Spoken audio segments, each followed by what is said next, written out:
Hello, my name's Monique Mead. I'm a professional violinist, a professor at Carnegie Mellon University, a researcher, and a sound practitioner with a studio right here in Pittsburgh, Pennsylvania. In this video, I'm excited to introduce you to SonicScore, which is a notation system that I developed to standardize the techniques and also the way that we notate soundscapes for tuned singing bowls such as these. So designed to be simple and flexible, you can think of this as sheet music for non-musicians. And we can use this to notate our soundscapes, to facilitate teaching, and to have a shared language amongst sound practitioners. So if you'd like to follow along, there's a PDF that you can download for free of SonicScore right in the comments of this video. So how did SonicScore come about? It was born out of a need to approach sound healing from a musical and scientific perspective so that it could be used in an academic setting. So back in 2023, I became increasingly concerned about the levels of stress that I was seeing at our campus and other college campuses around the country. And so my thought was to establish a sound bath in-house at the university run by students and to conduct research on mood and stress, not only on the students, but also on our faculty and staff. And so I needed to create sound protocols that were easily replicable and could be written down and really performed more or less the same by multiple practitioners over the course of 6 months. And after doing that for over 250 participants, we established that these sound protocols reduce stress by 70% and increase the ability to relax and focus by 80%. Now, I'll be sharing these exact protocols in other videos, but for the sake of what we're covering today, I just want to share the notation system that I used so that you can use this to notate, to share, to do research on your own soundscapes. There are 3 components to playing these singing bowls. One is the tap. The other is the drone. And then there's the rests or the space in between. Okay? And in addition to that, there are 2 universal properties that run through any soundscape. And that is tonality, which is the collection of bowls or sounds that you've decided to use, and the pulse. So let's start with tonality. Now at the top of every soundscape, I list the bowls that are going to be used. Okay, so in this particular one, we have C, E, G, and a G3.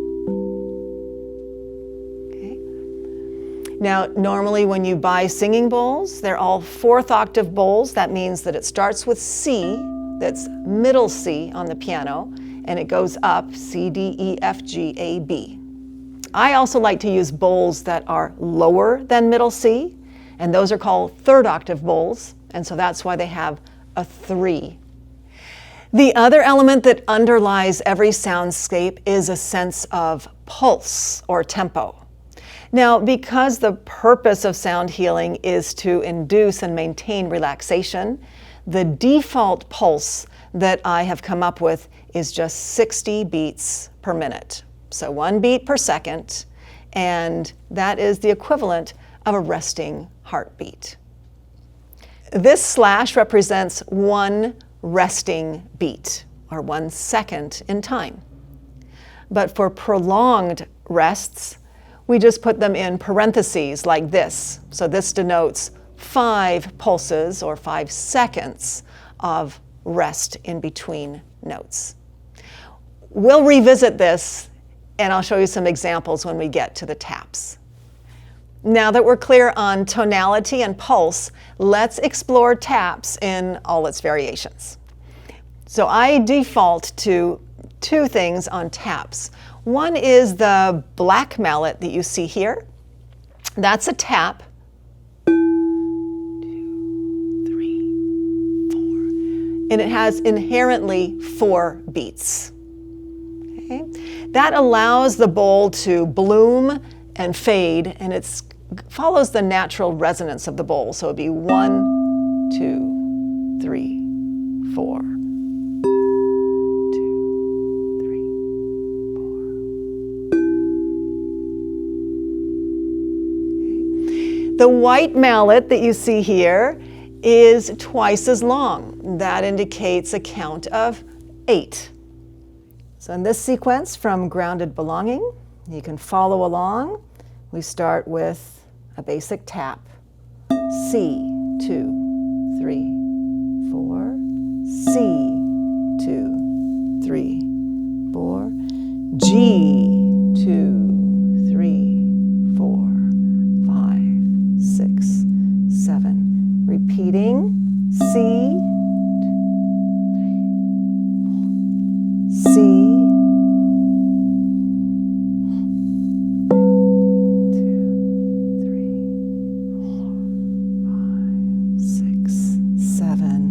8, high G, 3, 4, low G, 2, 3, 4, and C, 2, 3, 4, 5, 6, 7, 8. So you may have noticed that the last note of this sequence has a little tail on the end of it. That indicates a gesture, right, in which you are either sending the energy of your intention into the room, or it can also be a gesture where you're passing the baton of sound over to another practitioner across the room. And of course, you can do that if everybody's reading from the same score. It creates a nice surround sound effect. You might have noticed that there was an F underneath the whole score, and that's an indication of a full tap, a nice, rich, full sound. And as you know, the volume at which you play has an effect on the nervous system. So a skilled sound practitioner will be very mindful about how we place the sound and how loud it is. So I have a whole other video under Monique's techniques about how best to create these different tapping sounds. But for the sake of the notation, all we need to know is that we have 4 levels of taps. One is full,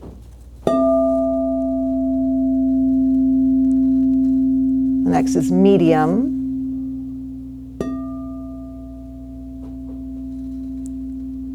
soft,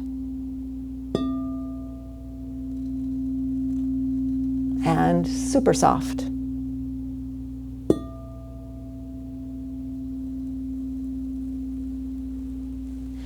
One technique where these nuanced taps come together really beautifully is in the double tap. Each one is a second each. So, and you see that that's medium, soft, medium, soft. I use this in my inward journey soundscape. As you can tell, it sort of has that pulsing of a calm heartbeat. And what I do then is create spaces in between, rests that are always longer and longer to create a prolonged sense of silence and to melt time. And in this example from my sequence, Inward Journey, I have the double tap with 3 rests. And this time it's 4. Followed by 5. Always prolonging the silence. And in this way, we slowly dissolve our sense of time.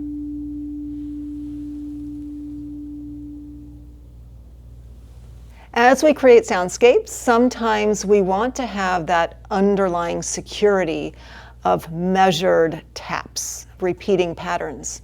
But other times you might want to free yourself from the constraints of time and space and just have it be entirely free. For that we have this symbol, which is the unmeasured tap. That's just a tapping that has no particular rhythm or pattern to it. Now, notating something that's that free and improvisatory is a challenge in and of itself, but here's what I've got for you.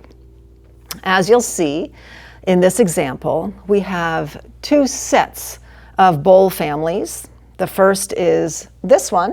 It's E, A, B, and G. Right? So we have free taps going on these bowls. And then the second set of bowls are D and G3. So think of it this way. On this first set, we're creating little constellations of sound, little pinpricks of light, like stars in the sky. And then we're sending one down like a shooting star down to a low bowl, either a D or a G. And you see that that's a longer count, so we let that have a lot of space.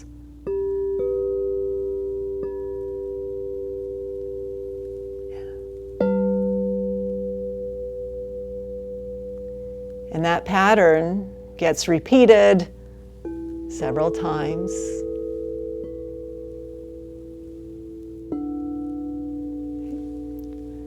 So that's how you would notate that freedom of unmeasured taps. The last mallet notation that you see here is this resting mallet. So at the end of each soundscape, you'll see this. It's the moment where you put the mallets down, where I breathe, where I feel and listen within my own body to the effect that the soundscape has had. I listen and observe the energy in the room to see how that has shifted. And then I center myself for the next soundscape. So while we're pausing to reflect, let's just review the 5 tap notations that we've covered here.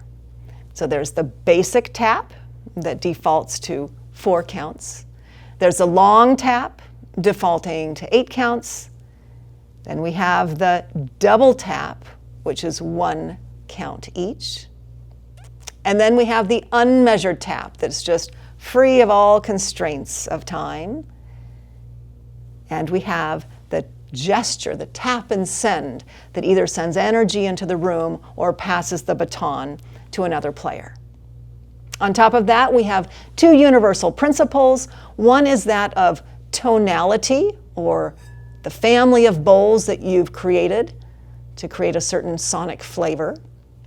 And then we have the pulse, which defaults to 60 beats per minute, a resting heart rate. So if all of that seems clear, let's move on to the drones. Droning a bowl is done by rubbing the mallet around the outer edge. And this is the umbrella term for 4 levels of sound that you can create on a singing bowl. And so a sensitive musician is going to really be listening very carefully and really controlling that sound and using it to amplify your intention. So let's just go over what these sounds are. There are other videos over in Monique's techniques that you can look at to practice maintaining these sounds, but for now, all we need to know is the terminology. So the first is what we call the whisper. And it's that raspy sound that you hear, which is just the friction of the mallet against the bowl before we get to that first steady sound, which It's just one pure, steady sound. Now, if we continue to build the sound, you'll notice that it starts creating sort of a wah-wah kind of sound, which we refer to as sing because it has that sort of vibrato effect to it. And we go beyond that. You hear the bowl starts feeding back. It's sort of overplayed. It's very loud. I call that the belt. So being aware of all of these droning levels helps us create more nuanced and balanced soundscapes. Now the letter inside the symbol indicates the pitch to be droned. And we also have, as a basic default, just consider it to be sing. So in this case, we're going to sing drone the F for 5 counts. So it would be getting up to a sing. 1, 2, 3, 4, 5. You can indicate the length of a drone either through a number, like you see here, or through the relative length of the line. So you can have a shorter line, you can have a longer line. I prefer to use the length of the line relative to what is going on around that drone.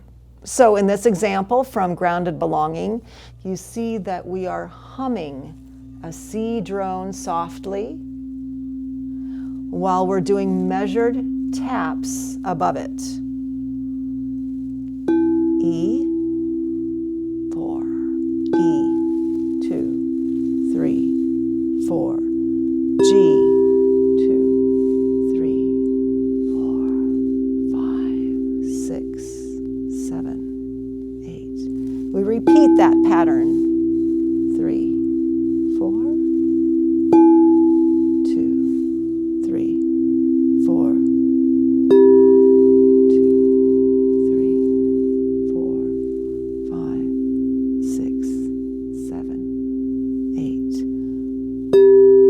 2, 3, 4, 2, 3, 4.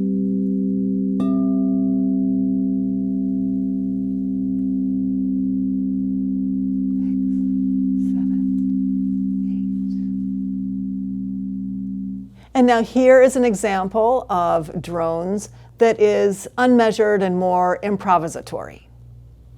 So as you see, we are starting out by droning the G3. We're adding a D drone for as long as it feels good. Eventually, we let go of the G3.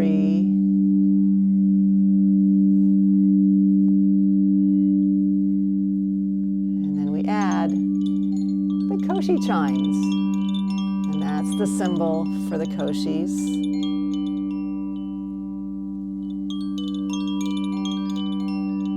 And eventually, we let go of the D. And we end with just the koshi.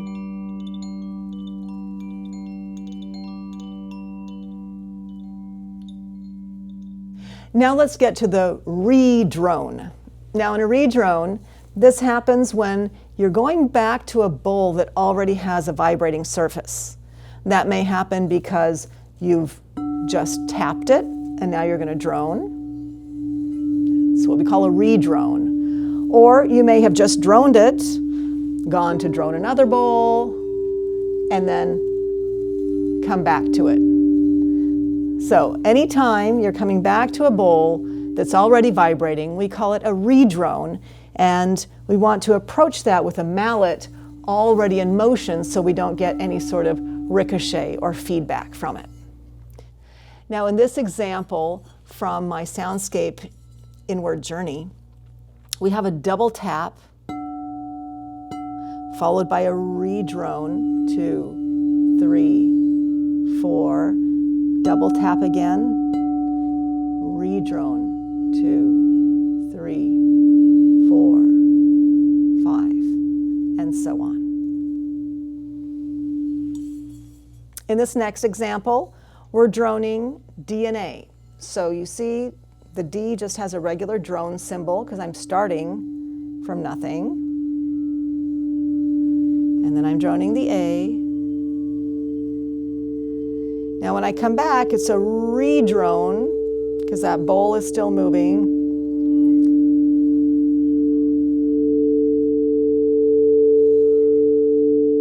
D, redrone, and A, redrone. Now the length is not specified, but I know that since it's a redrone, I have to go back to the bowl while it's still ringing. Now that we've covered the basic drone and redrone, we can use some more advanced techniques that help calm the body's nervous system using waves and other things.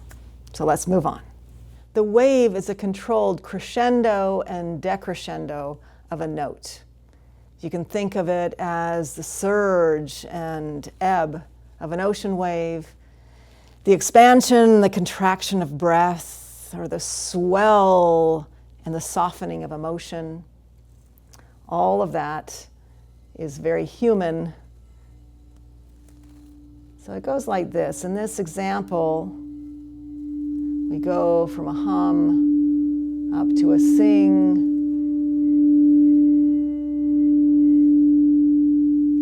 Okay. One note at a time to the F.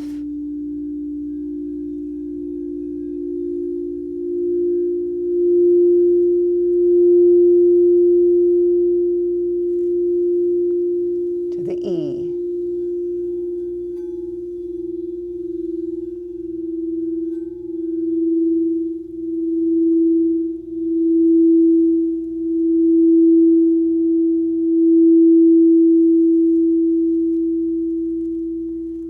Three separate waves.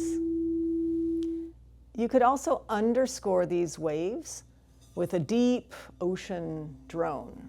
So one low C here that you see droning all the way through underneath. And then think of this as just small waves rising up out of that deep ocean. Next one.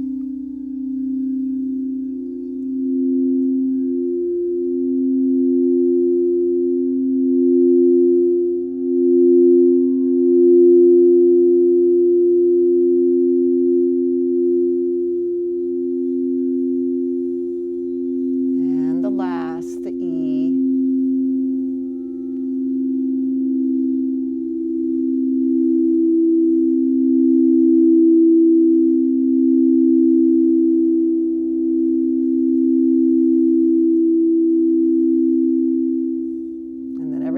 Falls right back in to that low C drone. Okay. Now, in this next example, over the C, you could also just create wave patterns. So we have the F and going to the E.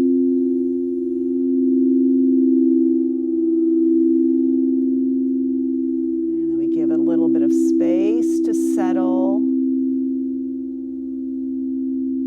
and we repeat that pattern.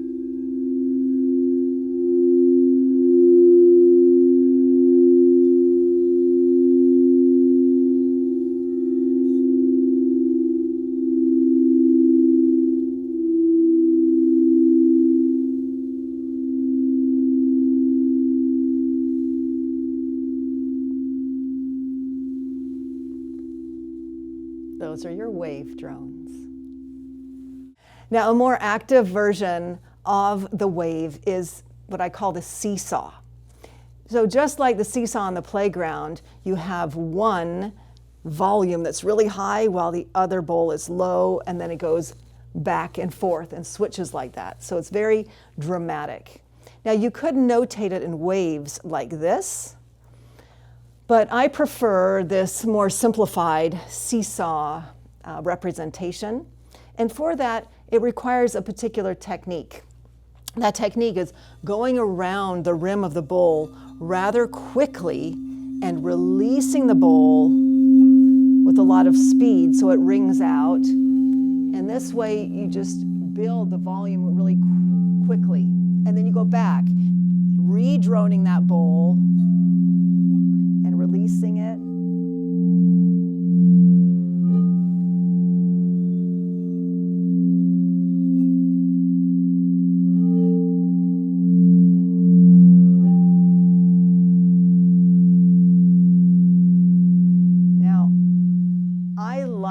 To do the seesaw the most with another practitioner across the room, because that sends the sound across the space and really creates a really immersive soundscape for the people who are experiencing it.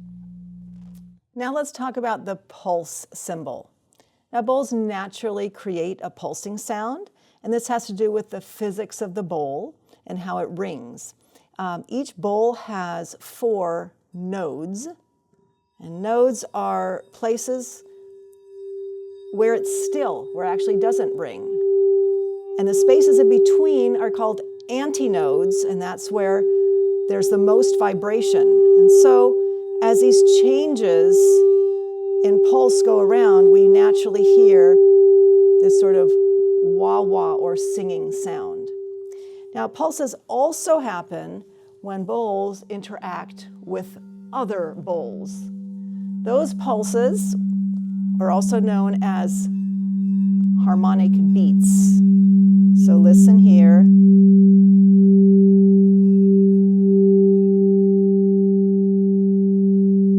Do you hear that wah, wah, wah, wah? Video.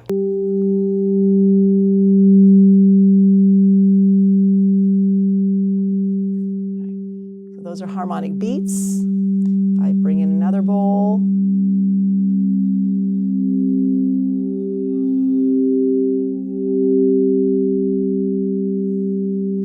All right, so whether pulses happen naturally or whether you induce them by the way you play the bowl with friction and speed doesn't really matter. The fact is that pulses really not only have a musical effect, but they also have a deep therapeutic effect, giving a sort of massage to the brain, or more accurately, and training the brain into lower frequency brainwave states, such as a theta brainwave state. How this is used is another video entirely. All you need to know is that in SonicScore, the symbol for that is this circle with the dots on it. Now in this example, I'm inducing a pulse on a 3rd octave E.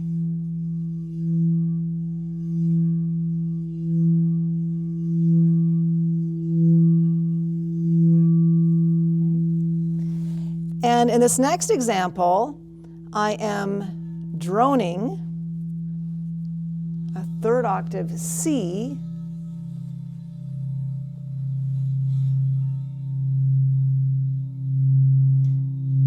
pulsing that while adding pulse drones of the higher C.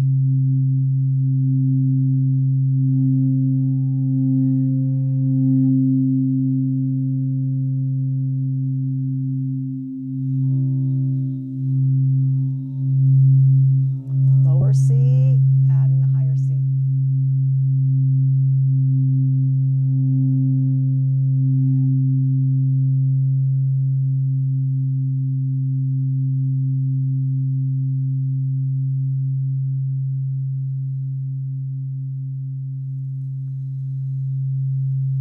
And that brings us to the end of my explanation of the SonicScore notation.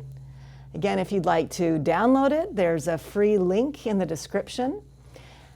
I also have an app. If you'd like to type those out, my son, Tino Cardenas, actually created the app that allows you to type it out, and you can find the link to that in the description as well.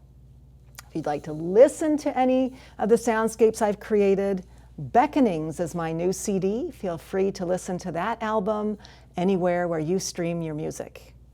More than anything, I hope that this has been helpful for you. I hope that you'll be able to use this system to notate your own soundscapes, to share them, to help you as you teach, and also for us all as sound practitioners to be able to share what we do and what we know so that we can move this important work forward. Thank you so much for listening.